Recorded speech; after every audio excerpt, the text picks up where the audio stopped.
Tingnan niyo ito nangyari kanina sa Caloocan City. So nagbigayan po ng ayuda para ho sa mga drivers, no, mga riders.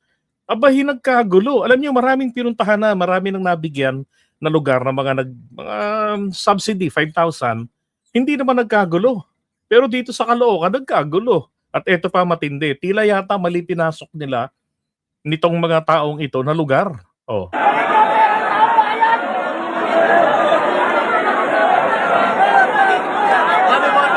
Wala eh. Wala lang, problema natin para tayo makapasok. Wala na yung ballpen.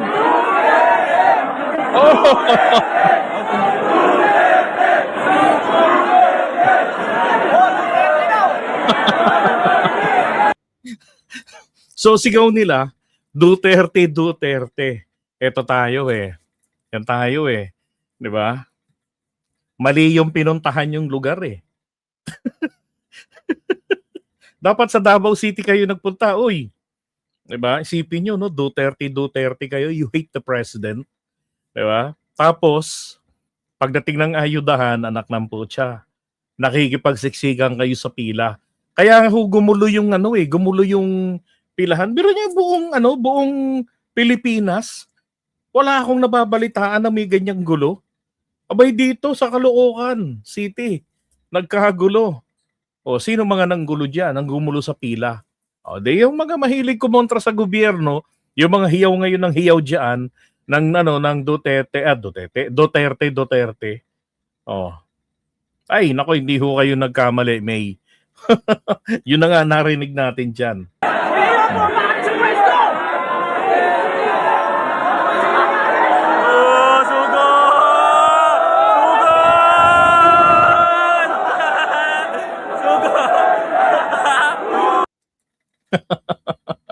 Wala na to, utang na.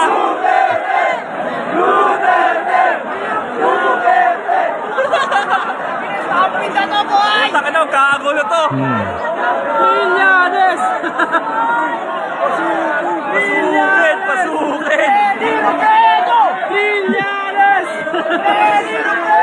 Milyanes! Milyanes!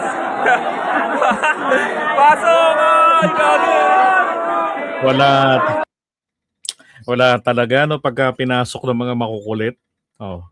'Di ba? Isipin mo diyan lang sa kanila na ganyan. Sa ibang mga lugar naman maayos, 'di ba? Kita ko nga meron pinuntahan ng pangulo natin sa San Juan. Hmm. So ngayon, ang tanong yun bang kaguluhan nila diyan, pangungulit nila diyan sa pilahan, kamusta naman, 'di ba? Kamusta ang pakiramdam? Di ba kayo nahirapan? Di ba kayo nagsiksikan diyan? Sus Maria Josep. Ngayon, ano 'yon? Pera ng bayan pinamimigay para kunyari may naawa sa mga taong bayan. Maling-mali ka diyan, Mary Grace. Maling-mali ka diyan. Unang-una, tungkulin ng gobyerno, humanap ng paraan na maibsan ang bigat ng epekto ng giyera sa Middle East. Hindi katulad ni dating Pangulong Duterte, ni Tatay Digong, na ang nangyari hindi pa naman talagang grabing-grabe noon. Umabot pa lang naman ng 80 pesos kada litro ng petrolyo. Aba, sabi niya na wala daw talaga siyang magagawa diyan sa petrolyo, diyan sa langis. Parang pati rin yung magnakaw ako ng eroplano para lang maiuwi ko mga OFWs. Oh, lahat 'yun kinumpara lang niyang ka-level lang ng joke niya doon sa jet ski sa West Philippines Sea sa WPS. 'Di ba? Lang yung buhay to. Yan pong perang yan na pinamimigay, isa yan sa immediate solution or at least remedyo na naisip ng ating gobyerno for short term. Ibig sabihin po na short term, panandaliang remedyo lang. Ano ang long term? Magsasakripisyo ang gobyerno. Mawala ng 300 billion pesos na revenue mula po sa taxes ng mga ini-import nating petrolyo. Bakit po ganon? para ho hindi na bumigat lalo yung presyo niyan. Alam niyo kung magkano ang mababawas kapag naaprubahan na ng gobyerno, ng Pangulo yung pag-alis ng buwis sa petrolyo, yung excise tax? Ibig sabihin po ng excise tax, ito yung mga buwis na pinapataw sa mga imported products. Okay? Ngayon, papalo po ng 20 pesos to 20 pesos, sabihin na lang natin 15 up to 25 pesos maximum ang ibabawas sa presyo ng petrolyo. Ganun po kalaki ang magagawa nun. That is for the long term. Hindi po natin pwedeng hindi ho natin pwedeng hilahin ng panahon para mapabilis yung long-term solution.